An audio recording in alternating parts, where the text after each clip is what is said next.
Thank you for joining us in Hyphens Haven, the space for multi-hyphenate artists working on stage and off, in front of the camera and behind the scenes. We share our paths to becoming who we are. Today, I am honored to spotlight a Brooklyn-based artist who has served the entertainment industry as a scenic designer for film, theater, television, and concerts for several years. He is a member of United Scenic Artists, Local 829, and some of his credits include Beauty and the Beast, Big Apple Circus, Sesame Street. He seriously has a list of credits. And again, I'm just happy and thrilled to introduce this multi-hyphenate artist, David Gallo. Hi, David.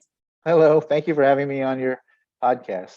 Thank you for joining us. So as we want the audience to get to know who you are, we always start at the foundation. So can you tell us about your parents or your family members you were raised by and their names and professions?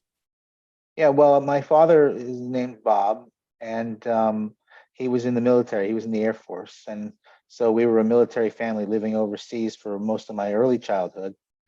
My mother was kind of a bit of a hippie. Her name's Frances, and she was a bit of a hippie. So it was a kind of a mixed bag or mixed life on those two particular military bases. Anyway, we came back to America when I was 10, and I've been here ever since. Awesome. Do you recall a particular childhood memory or favorite holiday that you spent with your family? Well, we always had wonderful Christmases. That was a wonderful time. I'll just say that. Okay. And were you raised with siblings or any other particular family members? I have a brother and a sister. Okay. My brother is older and my sister is younger. Okay. So let's go to your early learning days. What elementary school did you attend, and did you have a favorite teacher from that time? Elementary school. I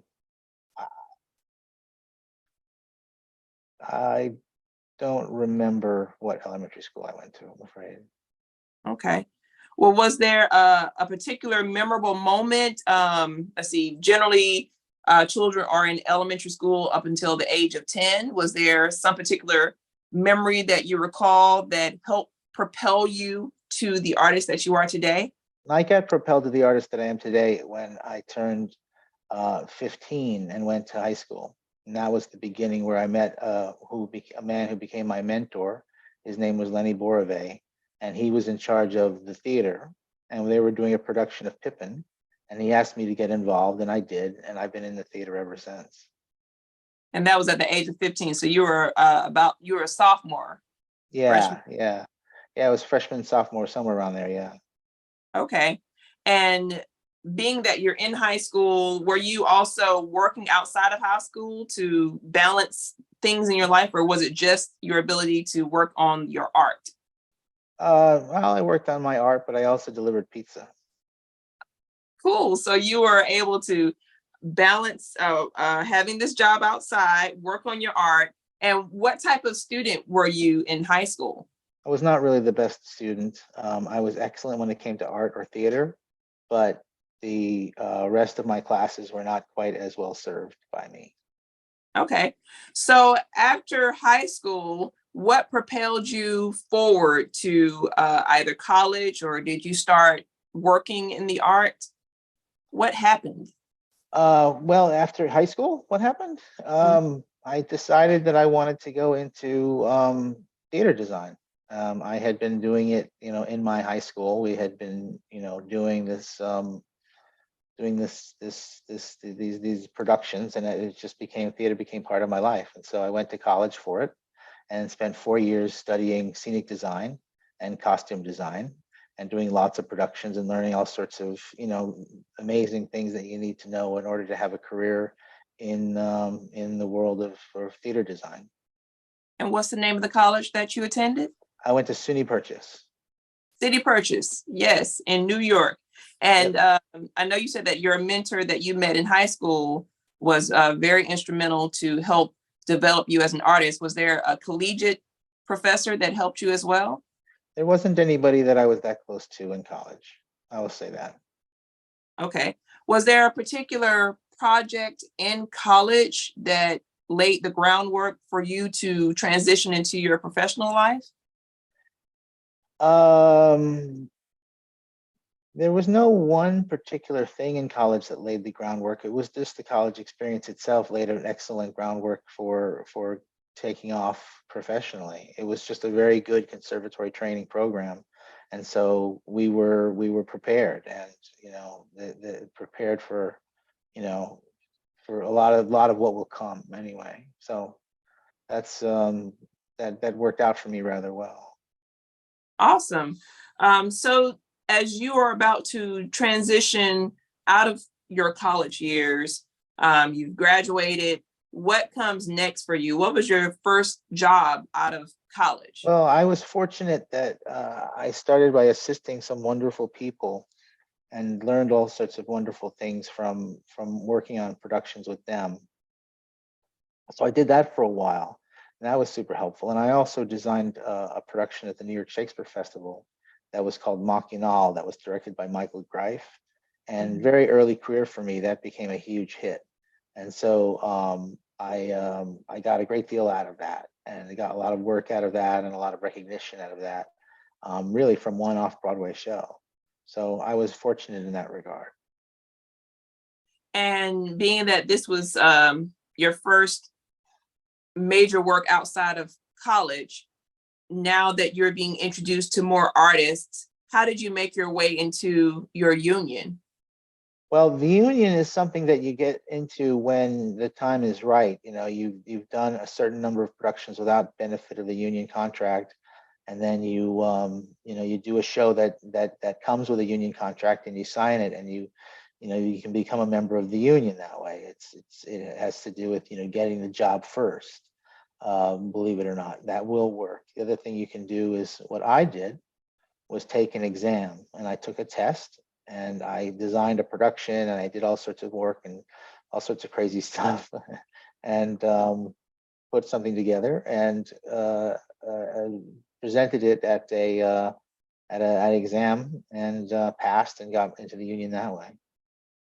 And how long after did you take the test and pass it after graduating from college that this happened? It was only 2 years. 2 years? Wow, was it really 2 years? Yeah, I think it was 2 years. Wow, that seems amazing. But yeah, I guess it was. I've never thought about that. Yeah, it's That 2 years. that is incredible. Yeah, You it was a big deal at the time. But again, like I say, I had a show move to off Broadway, and so once the show moved to off Broadway, the union wanted me to be a member. They come after you, and they say you got to be in the union. So um, that propelled me to take the exam, and I took the exam and got in, and been there ever since. 2 years after graduating, ladies and gentlemen, we're just reiterating that. That is amazing. Well, thank you very much. So what was your first production now that you're a union member?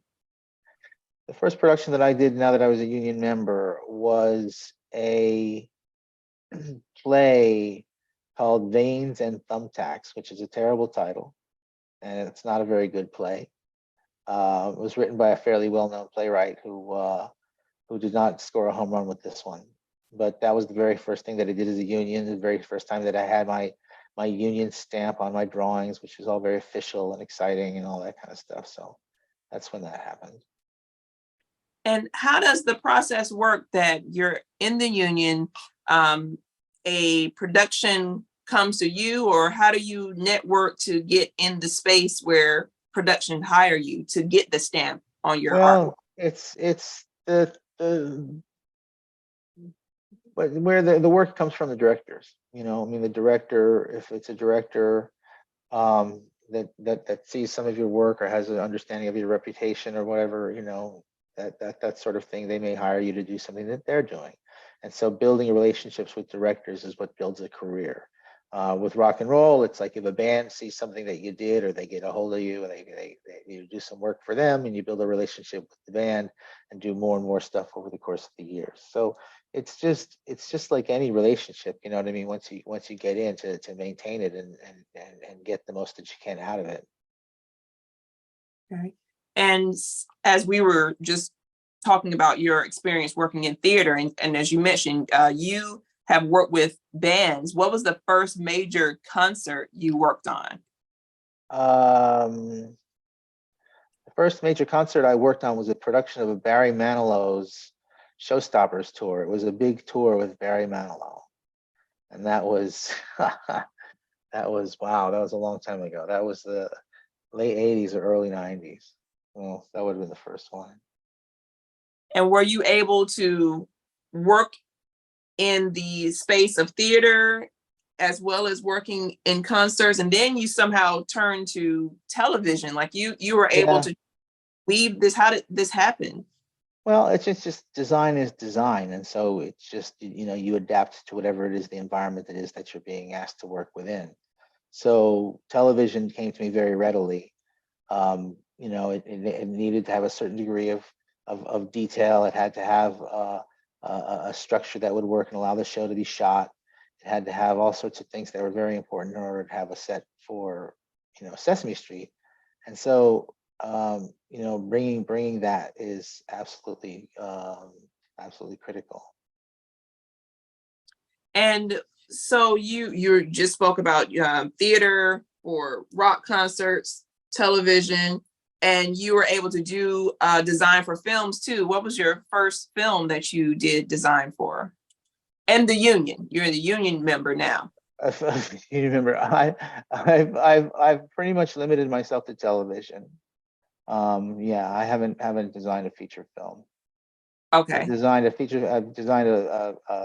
indie film that I directed, which was rather wonderful. But that's what I've limited myself to, is television and theater and rock and roll.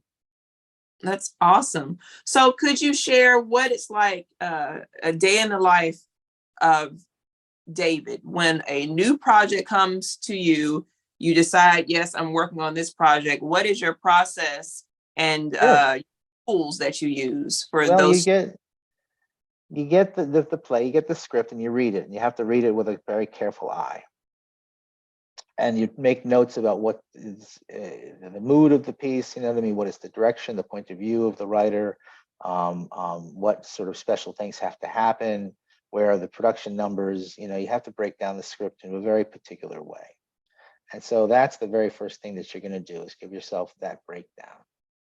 Once that's done, you start really thinking about the show and what you mean, looking for inspiration. You'll start to do a lot of research. That's what I would do. So I start doing research and looking for pictures. I look at all sorts of stuff. I listen to music. I do all kinds of things in order to get myself into the right head for the piece. Once I get myself in the right head for the piece, I start either building a model with a computer, building a 3D model of my idea for the piece, or I start drawing on a drawing table with a pencil. And it depends really on the piece and what it is that I'm trying to accomplish and the direction that it's going, whether or not I do the one or the other. Although these days I much more often do it on a computer. So I would start designing and sketching based on the computer, and start working with technical supervisors and production supervisors and people that will help realize and figure out a way to make the design a reality. Also collaborating with my lighting designer and my costume designer, whoever it is else that I'm working with. Again, if it's a play or a musical. So bringing them involved, working with the director, making sure it's all on board what it is that they're looking for. And then we get it to the point where it has to be designed for construction. And so we do all the drawings, we do all the necessary drawings in order to get it in shape, in order to get it built. They're very precise drafting that we do, a whole bunch of drawing packages that we do that have very precise drawings. We send those to a scenery shop, and the scenery shop builds it. And so we would have shop visits where we would go and make sure that things were getting built the way that we wanted. And eventually the scenery gets built, it's finished, and it gets delivered to the theater and loaded in. And so we have to be at the theater, making sure this stuff goes into the right place, because the right place is the most important thing. And so much in design is making sure everything is in its correct place. So we get a show loaded in, and we go into technical rehearsals. And that is when that's when we go through the show very slowly with the director and with the musicians and with all the other designers, and we light the show and we figure out the costumes and we figure out how the scenery works and all of those things, and get ourselves to previews. And that's when we have audiences and we preview, and then we just tweak it from there. Fantastic run through of the process. And thinking about your initial steps, is there a particular computer program that you like to use to help design? I like to work with SketchUp. Yeah, there's a computer program called SketchUp, which is enormously helpful. We use it for a lot here. Okay, and in addition to SketchUp, you mentioned that you would draw by hand too. Are there particular? Well, I draw by hand, yeah, but that's Are there, a dying art form. but it's a skill. Are there particular tools as a student can purchase from an art store to Well, study? it'd be best to start on it with an internet search on drafting, just drafting and technical drawing, and see what it is that they have as exercises before you buy anything. And that'll be a great way to learn.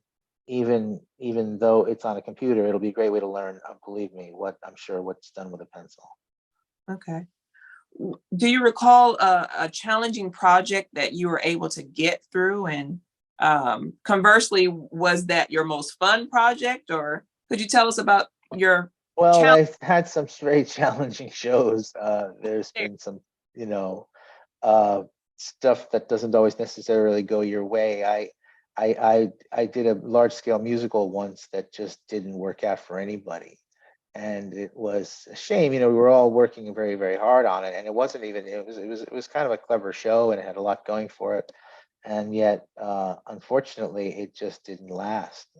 And so, when you work in this business, you start to develop a bit of a thick skin for that sort of thing, because a lot of the stuff that we do really doesn't last. It doesn't make it very long, which is unfortunate. But that makes, and sometimes it does, and that's what was so rewarding. So it's a real mixed bag, but there's something wonderful, I say, about a show that runs.